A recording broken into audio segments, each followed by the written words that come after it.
Hey guys, welcome back to the channel. So today I'm gonna do a little doodle with me. I asked you guys on Instagram if you guys would want to see me create these for my digital planner, and you guys said yes. So follow me there if you're not already, because I asked you guys a bunch of stuff over there. And yeah, it's just gonna be a little bit different. I'm just gonna follow along with my doodling book here. I will link this down below. I literally just got it on Amazon, and it is amazing for a newbie because I literally don't know how to draw. So yeah, I am going to open up my Procreate and I'll show you kind of what I do here. I'll talk here and there, but I think I'll just play music in the background, so you guys can grab your planner or your iPad or whatever it is and follow along, because it might be a bit boring for a little bit of it.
Okay, now after I've done the drawing, I've propped the canvas and everything, what you can do is if you want to export this and then use it as a digital sticker, take off the background so that it's like, you know, the sticker form.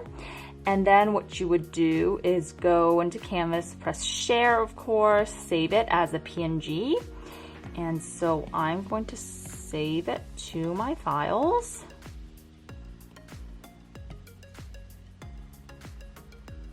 And then if I go back into here, which is Good Notes app, which is how I use my digital planning, I'll go into this week and then say I want to add it here. Would go find where I saved it.